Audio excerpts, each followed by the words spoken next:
The vast emptiness of space at the edge of Earth's solar system was disturbed only by the quiet hum of human engines. The research vessel Horizon led a small fleet of 3 ships on humanity's most ambitious exploration mission yet. Their goal was simple but profound: to venture beyond the known boundaries and search for signs of other intelligent life. Captain Tom Davis stood on the bridge, his weathered face illuminated by the glow of monitors. After 20 years in space exploration, this mission represented everything he had worked for. "Captain, we're detecting unusual energy readings ahead," said Lisa, the ship's sensor specialist. Her eyes widened as she studied the readouts. "Nothing like I've ever seen before." "All ships, slow to quarter speed," Davis ordered through the comm. "Keep sensors at maximum range." The 3 Earth vessels adjusted formation, proceeding with caution into the unknown. Then, without warning, the darkness ahead of them shifted. What appeared to be empty space revealed itself as a massive vessel using some kind of light-bending technology. It was enormous, easily 10 times the size of the Horizon. "My God," whispered Davis, "we're not alone." More ships appeared, surrounding the Earth expedition in a perfect formation that suggested military precision. Their hulls gleamed with an iridescent material unknown to human science. "This is Captain Tom Davis of Earth Research Vessel Horizon. We come in peace as explorers and scientists." Davis transmitted on all frequencies. For several tense minutes, there was only silence. Then a response came, not as audio, but as text appearing directly on their screens in perfect English. "Sub-GG-STTs of CCC2R 3291. UHAVBBENEVALU8ED and CATALOGDV by order of the Galactic Council. Your technological development is deemed primitive. Your species is classified as Level 2 intelligence. Return to your home world." Davis exchanged glances with his crew. "We wish to establish peaceful communication and cultural exchange." He transmitted back. "We represent Earth as ambassadors of goodwill." The response was immediate and cold. "The Galactic Council does not negotiate with undeveloped species. Your kind offers nothing of value to the established order." Before Davis could respond, a brilliant beam of light shot from the largest alien vessel. It struck the smallest Earth ship, the Discovery, without warning. In seconds, the research vessel disintegrated into particles, its 40 crew members given no chance to escape. "No," Davis slammed his fist on the console. "All ships, evasive maneuvers. Get us out of here." The alien text flashed again. "This demonstration CONCLUD is your evaluation. Return to your world. Do not enter beyond your system again." The remaining Earth vessels fired their engines to maximum power, desperately trying to escape. The aliens easily kept pace, seemingly toying with them. The 3rd Earth ship, the Pioneer, wasn't fast enough. A second beam lanced out, slicing through its engines. The Pioneer spun helplessly in space, life support failing. "Horizon to Pioneer. Can you hear us?" Davis called desperately. "We're losing power," came the broken response. "Tell Earth. Tell them what happened here." Davis watched in horror as the Pioneer's lights flickered and died. Only the Horizon remained, pushing its engines beyond safety limits. Just when capture seemed inevitable, they passed the orbit of Neptune. To the crew's surprise, the alien vessels suddenly halted their pursuit. "They're turning back," Lisa said in disbelief. "But why?" Davis had no answer, only a grim determination as they fled toward home. "Record everything. Every sensor reading, every communication. Earth needs to know what we're facing." As the Horizon limped back to Earth, carrying the terrible news of humanity's first contact, Davis knew one thing with certainty: the peaceful era of human history had just ended. Earth would need to prepare, not for friendship among the stars, but for survival against an enemy that viewed them as insignificant. The Galactic Council had made a grave mistake. They had judged humanity by its technology alone. They would soon learn what it meant to face a species forged through millennia of survival against all odds. 3 months after the Horizon returned with its devastating news, the world had changed. For the first time in history, all nations stood united against a common threat. The old rivalries that had divided humanity for centuries faded as governments pooled their resources and brightest minds. Deep beneath the Rocky Mountains, in a facility known only as the Bunker, Commander Marcus Reed paced the length of the main laboratory. A former Navy SEAL with a surprising talent for strategic thinking, Reed had been chosen to lead humanity's response. Project Thunderbolt. "Tell me something good, Doctor," Reed said, stopping beside a woman hunched over fragments of alien metal. Dr. Eliza Wright didn't look up from her microscope. Her dark hair was tied back in a messy ponytail, and she hadn't slept properly in days. "Their technology is advanced, but not magic," she finally said, straightening her back. "We've identified patterns in the metal's atomic structure that suggest it can be replicated." Reed nodded. "Can we build it?" "Given time, yes. But there's something else." Eliza guided Reed to a large screen displaying data from the Horizon's final sensor readings. The alien ships emit a specific energy signature. It's like they're all connected to some central network. From across the room, Jack Porter looked up from the weapon he was modifying. A weapons specialist with 30 patents to his name, Porter had been working nonstop to adapt Earth's defenses. "If they're networked," Porter said, "they can be hacked." The third member of the core team, Raj Patel, wheeled his chair over to join them. An expert in communications technology, Raj had been analyzing the alien language patterns. "Their transmission frequencies are unlike anything we use," Raj explained, "but they follow mathematical rules. I believe I can crack their communications protocol within weeks." Reed looked at the 3 brilliant minds before him. "So we can understand them, possibly interfere with their systems, and maybe, just maybe, replicate some of their technology." Eliza nodded. "The Council made one critical mistake. They judged us by our current technology, not our potential. They don't understand what humans do best." "And what's that?" Reed asked. "Adapt," she replied simply. "Throughout our history, whenever humans have faced a superior force, we've learned, adapted, and overcome. It's in our DNA." In the months that followed, Project Thunderbolt progressed faster than anyone had dared hope. The key breakthrough came when Raj successfully decoded the alien communication system. This allowed them to learn that the Galactic Council controlled hundreds of star systems through force and intimidation, with many subject species secretly resenting their rule.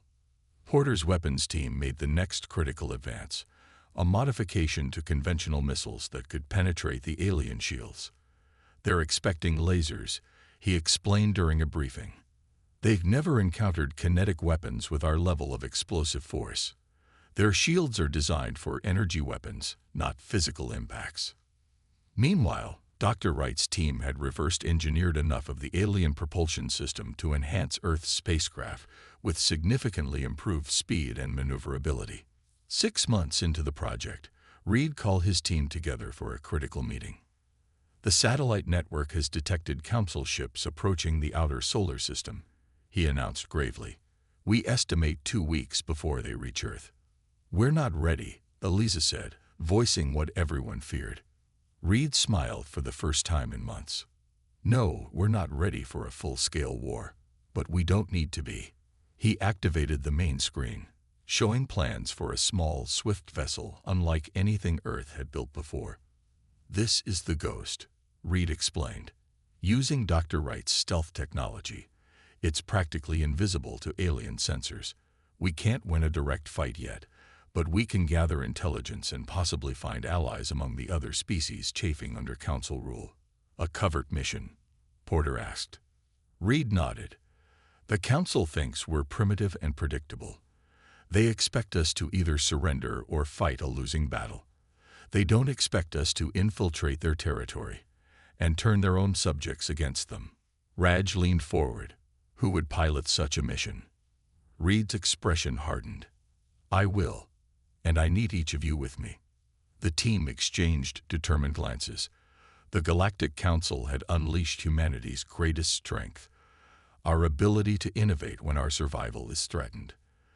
Their dismissal of humans as insignificant would prove to be their most costly mistake. The Ghost slipped through the darkness of space like a shadow, its hull absorbing sensor scans rather than reflecting them.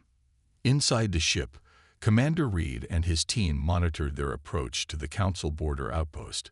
This was humanity's first venture into enemy territory, a desperate gamble that could either save Earth or doom it completely. Passing the outer marker now, Raj whispered, though there was no need for quiet in the vacuum of space. Old habits died hard. Their sensors are active, but we're not registering on their screens. Dr. Wright smiled tightly. The stealth tech is holding. The Ghost carried a crew of 12. Reed's core team plus 8 specialists chosen for their unique skills. Their mission was simple in concept, but nearly impossible in execution. Infiltrate Council space, gather intelligence on their weaknesses, and find potential allies among the subjugated species.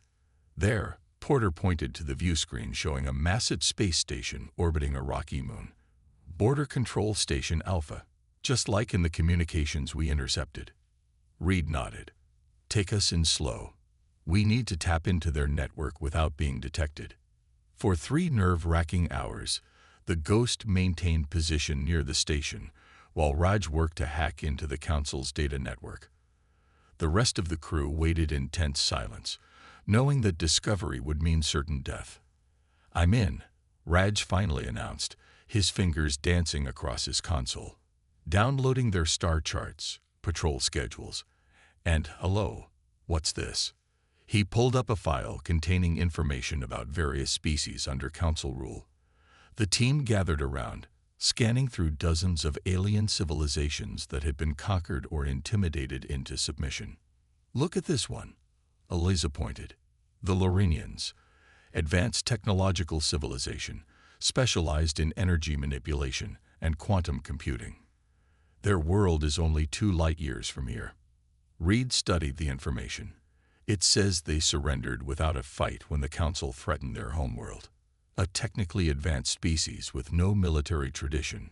Porter noted, they could be valuable allies if they had protection. Reed made his decision. Set course for Lauren. We'll make contact. The journey to Lauren took 3 days in the Ghost's enhanced drive. When they arrived, they found a beautiful blue-green world surrounded by elegant orbital structures. But Council warships patrolled the system, keeping the Lorenians firmly under control. We can't approach the planet directly, Reed said. Too many patrols. Raj, can you find us a way to communicate with the surface without the Council knowing? Raj studied the communication patterns. Their orbital research station has a separate network from the main planetary grid. If we can dock there undetected, we might find a way to reach their leaders. The Ghost approached the smallest of the orbital platforms, using a maintenance docking port to attach itself without triggering alarms. Reed led a small team consisting of himself, Eliza, and 2 security specialists into the Lorenian facility. The interior was breathtaking, curved walls of a pearlescent material that seemed to glow from within. They encountered no one until reaching what appeared to be a laboratory. Inside, a tall, slender being with iridescent skin looked up in shock. The Lorenians' 4 eyes widened at the sight of the humans. We mean no harm, Reed said quickly, holding up empty hands. We're from Earth. The alien tilted its head. Earth? The newly discovered primitive world. Its voice was melodious, translating through the device Raj had prepared. Not so primitive, Eliza stepped forward. We've evaded your Council overlords to get here. The Lorenian's posture changed immediately. You have evaded Council detection. Impossible. Reed gestured toward the door. Our ship is docked at your maintenance port. The Council doesn't know we're here. For the first time, interest replaced fear in the alien's eyes. I am Kelter, lead researcher. If what you say is true, it is, Reed assured him, and we've come to propose an alliance. The meeting with Kelter extended for hours as the humans explained Earth's situation and learned about the Lorenians' own history of oppression. By the end, Kelter had arranged a secret meeting with the Lorenian Leadership Council. "You are not alone in your resistance," Kelter told them. "Many worlds chafe under council rule. We lack only the courage and means to fight back." Reed smiled grimly. "Courage we have in abundance, and together we can develop the means." As they returned to the Ghost, Reed knew they had taken the first crucial step. Earth wouldn't face the Galactic Council alone. The spark of rebellion had been lit, and soon it would spread across the stars. The grand chamber of the Galactic Council gleamed with polished surfaces and ancient symbols of power. 12 massive seats arranged in a circle held the representatives of the founding species, while hundreds of lesser seats contained diplomats from conquered worlds. At the center stood High Commander Vex, his gray-scaled skin and imposing height marking him as a member of the dominant Arcturian species.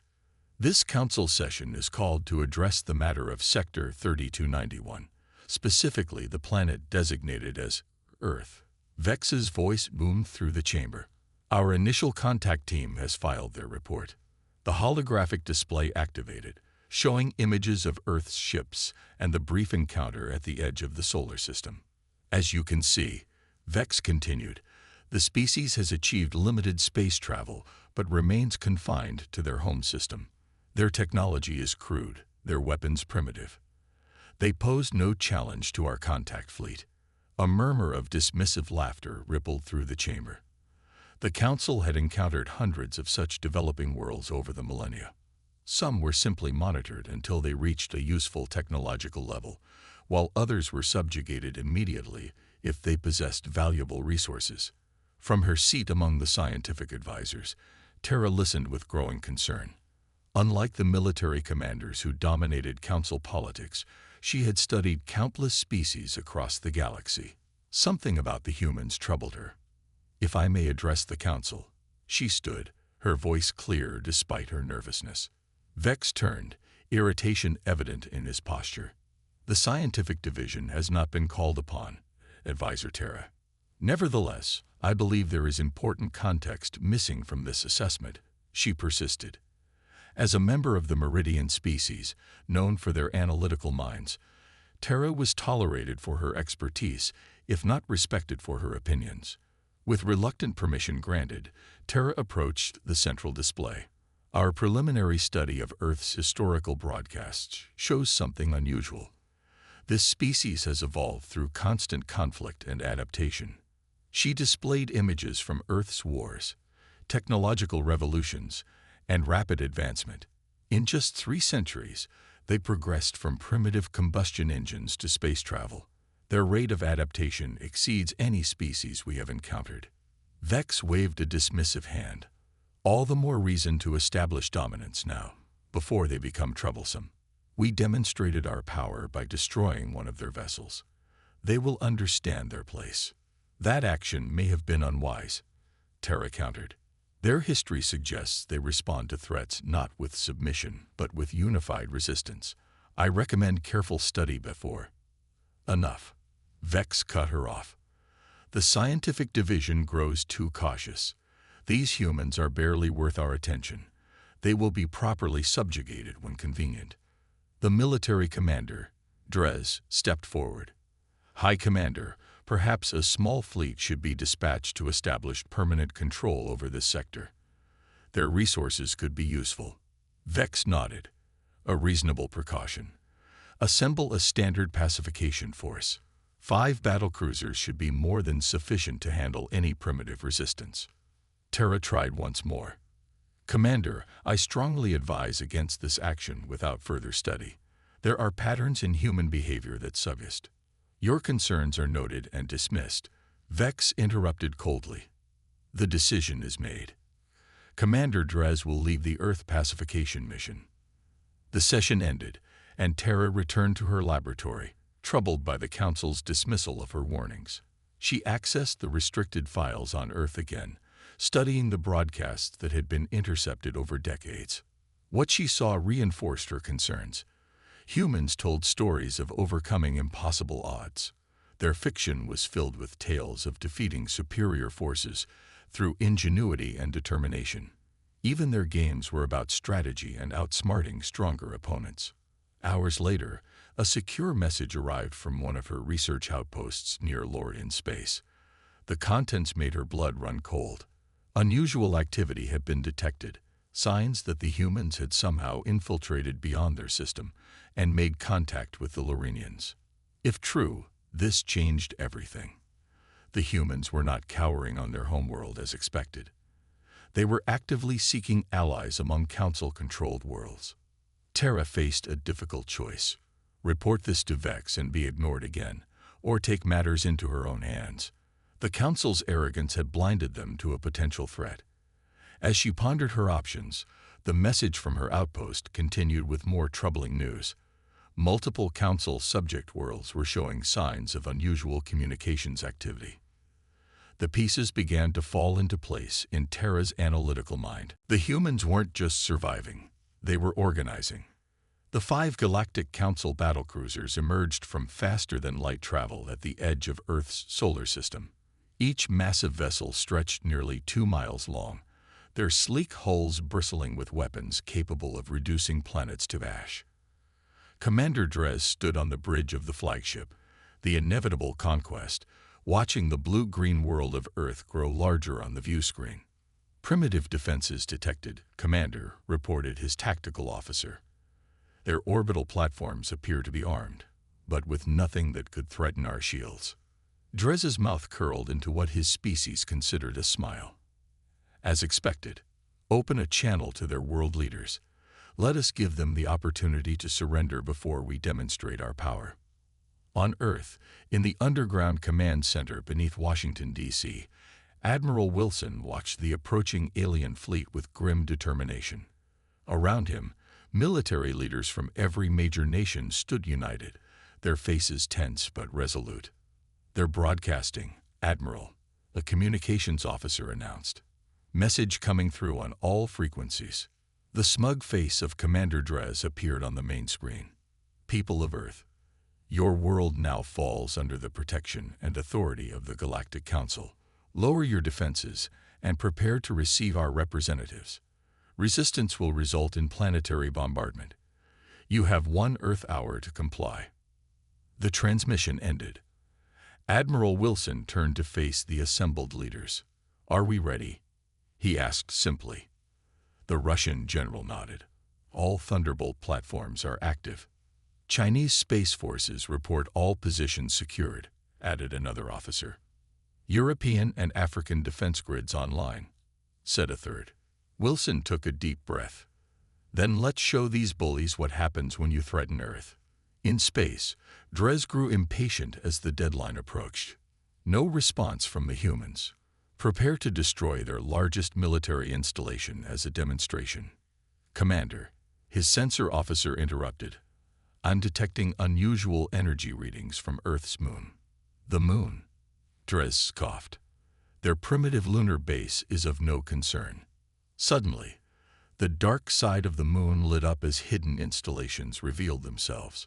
Dozens of launch ports opened, and a swarm of Earth vessels emerged, ships unlike any the Council had encountered before. They were smaller than the battlecruisers, but moved with startling speed and agility. "What is this?" Dres demanded. "These are not the vessels we encountered before." The Earth ships accelerated toward the Council fleet, their hulls gleaming with a familiar iridescent material. "Commander, those ships are using Lorenian technology." The tactical officer's voice rose in alarm.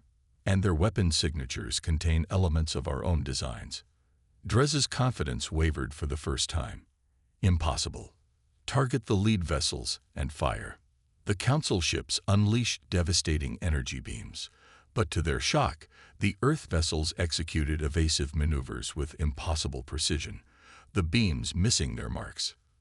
"They anticipated our targeting algorithms," the weapons officer reported in disbelief. Admiral Wilson's voice came through on all frequencies. Attention Council vessels. This is Earth Defense Fleet. You were not invited to our home. We will give you one chance to retreat. Dres snarled in rage. This is Council Commander Dres. You dare to threaten the might of the Galactic Council. Your primitive adaptations will not save you. We were hoping you'd say that, Wilson replied calmly. All ships, execute Operation Thunderbolt.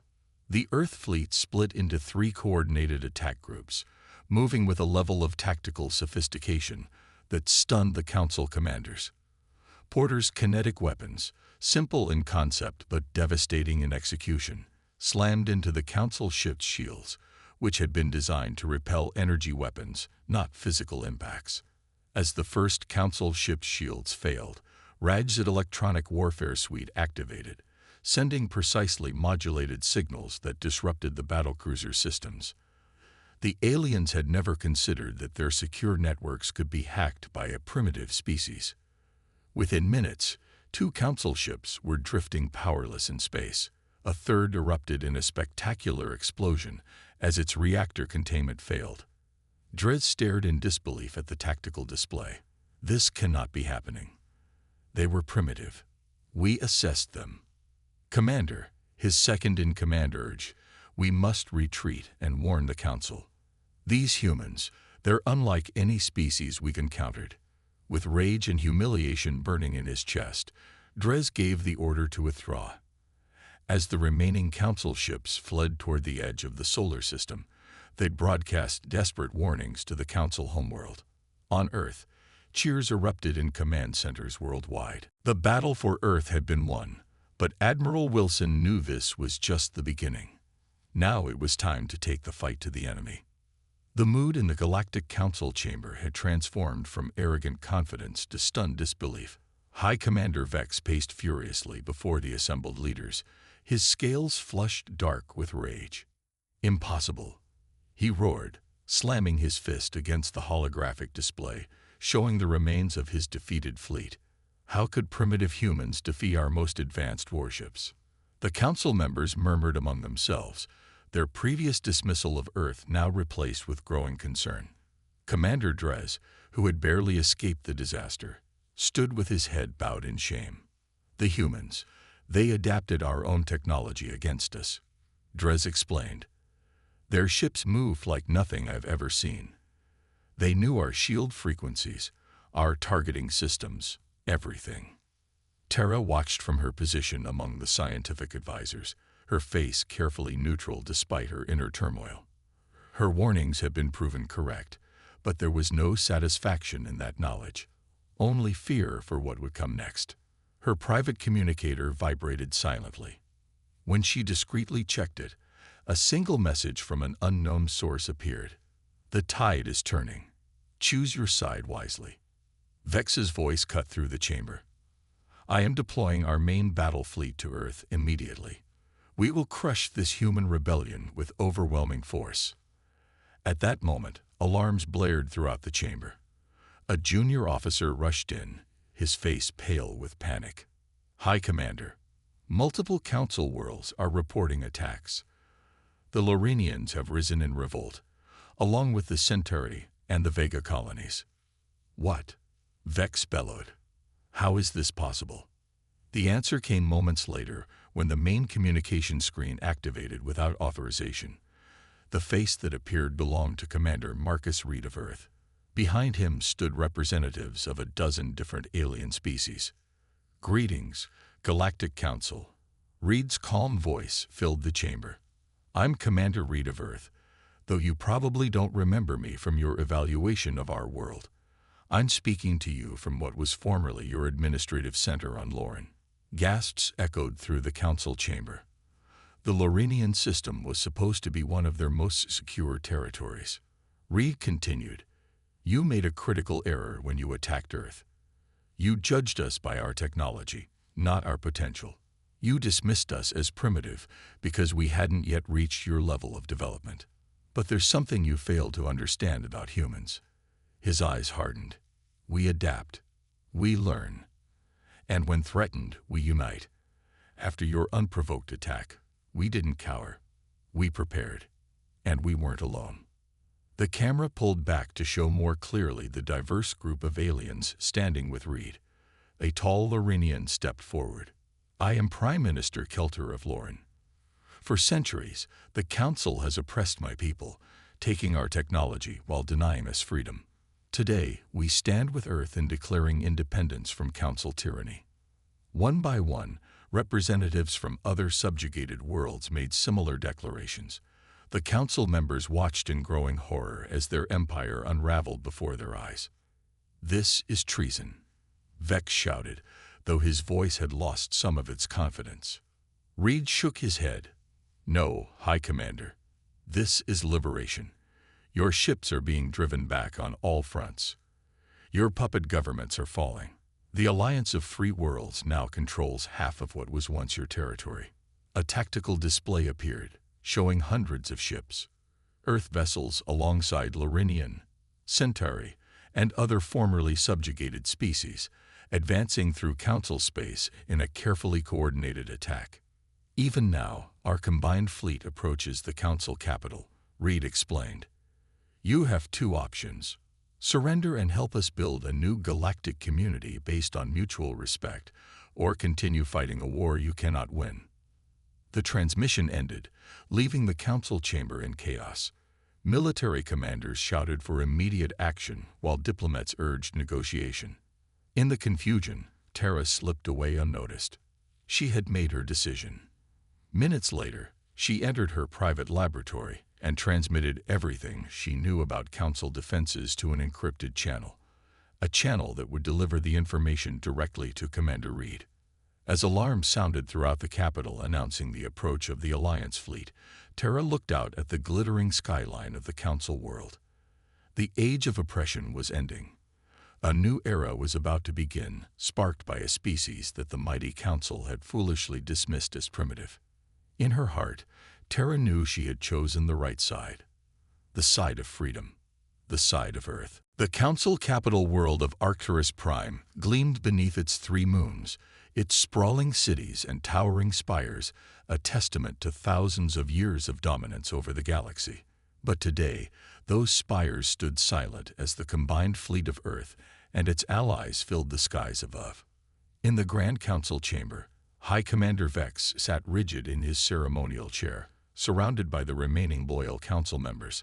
Before him stood Commander Reed, Admiral Wilson, Dr. Wright, and representatives from 24 formerly subjugated species.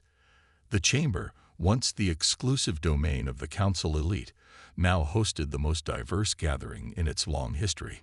"The terms are non-negotiable," Reed stated, his voice echoing through the vast space. "The Galactic Council as an institution of oppression is dissolved. A new galactic alliance will be formed where all species have equal representation, regardless of technological advancement."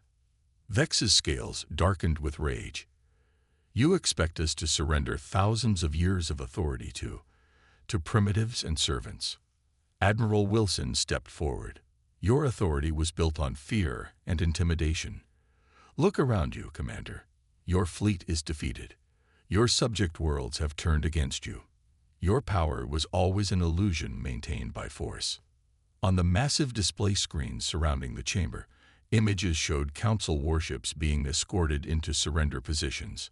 Other screens displayed celebrations erupting across dozens of liberated worlds. "Your choice is simple," Reed continued. "Join us in building something better, or face trial for crimes against sentient beings." Vex glared at the human, his ancient pride warring with the reality of his situation. Finally, with visible reluctance, he placed his ceremonial staff of office on the ground. "The Council surrenders," he said, each word clearly painful. A cheer erupted from the Alliance representatives. Kelter of Loren approached Reed, his 4 eyes shining with emotion. "For thousands of years, my people dreamed of this day but lacked the courage to fight," he said. "You humans showed us that determination can overcome even the most entrenched power." Dr. Wright smiled. "It wasn't just courage, it was unity. Alone, none of us could have stood against the Council. Together, we proved unstoppable." The following weeks saw a flurry of activity as the new Galactic Alliance took shape.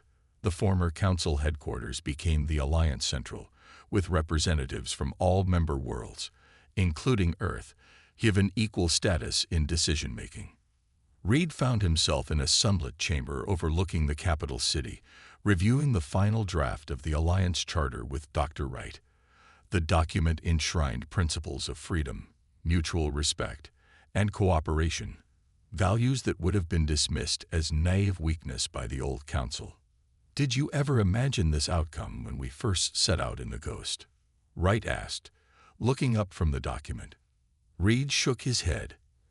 "I hoped we'd find a way to protect Earth. I never dreamed we'd end up reshaping the entire galaxy." The door slid open, and Tara entered. Since her defection had provided crucial information for the final assault, she had become a trusted advisor to the transition government. "The first session of the Alliance General Assembly is ready to begin," she announced. "Representatives from 87 worlds are present." As they walked toward the Great Assembly Hall, they passed the newly installed Monument of Remembrance, a simple but powerful sculpture showing the first Earth ship destroyed by the Council, its fragments forming a bridge between worlds. The assembly hall hummed with the voices of dozens of species, many meeting openly for the first time. When Reed, Wright, and Tara entered, a respectful hush fell over the gathering. Admiral Wilson stepped to the central podium. "Today marks the beginning of a new era for our galaxy. We came together first in resistance, but now we unite in peace and mutual progress. The Galactic Alliance is founded not on domination, but on respect for the unique contributions of every world, regardless of their technological development." He gestured toward Reed. "Commander Reed will serve as Earth's first representative to the Alliance Council, alongside Dr. Wright as science liaison." Applause filled the chamber as Reed took his place among the diverse council members. As he surveyed the faces around him, human, Lorenian, and dozens of other species, he reflected on the journey that had brought them here. The Council's greatest mistake had been thinking technology alone determined a species' worth. They never understood that determination, courage, and the ability to build true alliances were the real measures of advancement. Earth, dismissed as primitive, had taught the galaxy its most important lesson: never underestimate any species' potential to change the universe.